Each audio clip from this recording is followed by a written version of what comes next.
बंद ने इस्लाम का परचम दुनिया में लहराया। अस्सलामु अलैकुम वरहमतुल्लाहि वबरकातुह। मेरे प्यारे दोस्तों, उम्मीद करता हूँ कि आप सब खैरियत से होंगे। दोस्तों, किसी शायर ने क्या ही सच कहा है, आगाह अपनी मौत से कोई बशर नहीं, आगाह अपनी मौत से कोई बशर नहीं, सामान 100 बरस का पल की खबर नहीं। दोस्तों, आज मैं आप लोगों को एक ऐसा वाक़या सुनाऊंगा जिसको सुनते ही आंखों में आंसू आ जाएंगे, और ये वाक़या है शहर बगदाद का।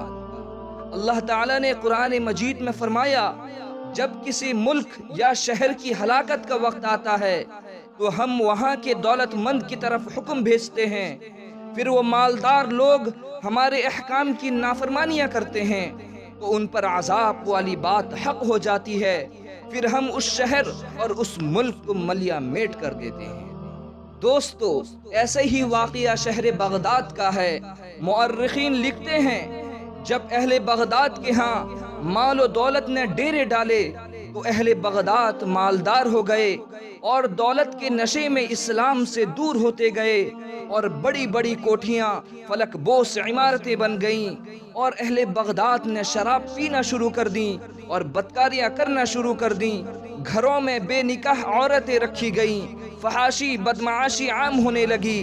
तो लोगों ने देखा कि बगदाद के गली बाजारों में एक मजजूब यानी अल्लाह की मोहब्बत में दीवाना शख्स जो चीख चीख कर बाआवाज बुलंद कहता जा रहा था, ए लोगो, अल्लाह ताला की नाफरमानियों और हुक्म को तोड़ने से बाज आ जाओ।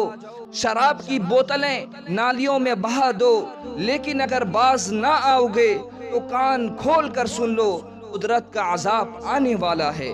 अजाब के दिन गिने जा चुके हैं, अभी कुछ वक्त बाकी है, तौबा कर लो, नाफरमानियाँ छोड़ दो, वरना दर्दनाक अजाब तुम्हारे ऊपर मुसल्लत होने वाला है। शुरू में अहले बगदाद ने इस मजजूब को पागल जानकर उसे एक तमाशा समझकर लुत्फ अंदोज होते रहे, लेकिन वो दीवाना शख्स बड़े खौफनाक राज फाश कर रहा था।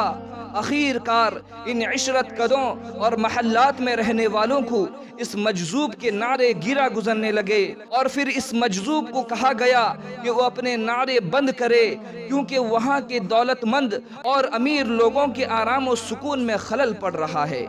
उसके अलावा ये अमीर लोग इस मजजूब को यानी अल्लाह की मोहब्बत में दीवाना शख्स को कहते थे, ए दीवाना, तू किस अजाब की बातें करता है, हम पर कभी अजाब नहीं आ सकता क्योंकि हम मुसलमान हैं। उस मजजूब ने कहा, ए नाम के मुसलमानों, तुम्हारा किरदार फुस्साक व कुफ्फार जैसा है। फिर अहले बगदाद तशद्दुद पर उतर आए और इस मजजूब पर पत्थर बरसाना शुरू कर दिए। वो दीवाना शख्स देखते देखते ही खून से लथपथ होकर गिर गया। फिर चंद दिन ही गुजरे थे कि वो मजजूब को किसी ने नहीं देखा। फिर अहले बगदाद ने चंद ही दिन अय्याशी व फहाशी में गुजारे कि अचानक हलाकू खान अज़ाब इलाही की सूरत में नाजिल हुआ। हलाकू खान नंगी तलवार लेकर बगदाद पर चढ़ाई कर दी और उसकी फौजों ने तूफान बर्पा कर दिया। उनकी बड़ी बड़ी आसमान को छूती हुई इमारतों के घरों से खून की नदियां बह पड़ी। फिर हर तरफ अज़ाब इलाही की कैफियत दिखाई देने लगी और बगदाद एक इबरत का निशान बन गया। दोस्तों, आप इस वाक़या से अंदाज़ा लगाइए और सोचिए और गौर कीजिए कि आज का मुसलमान भी वही गुनाह करता है जो अहले बगदाद के लोग करते थे। जैसे आज का मुसलमान शराब को फ़ख्र से पीता है, जुआ, सूद और फहाशी का काम भी करता है, क्या अल्लाह का अज़ाब हम पर नाजिल नहीं होगा? वो दिन दूर नहीं जब हम पर भी अज़ाब इलाही नाजिल हो जाए जो अहले बगदाद पर नाजिल हुआ।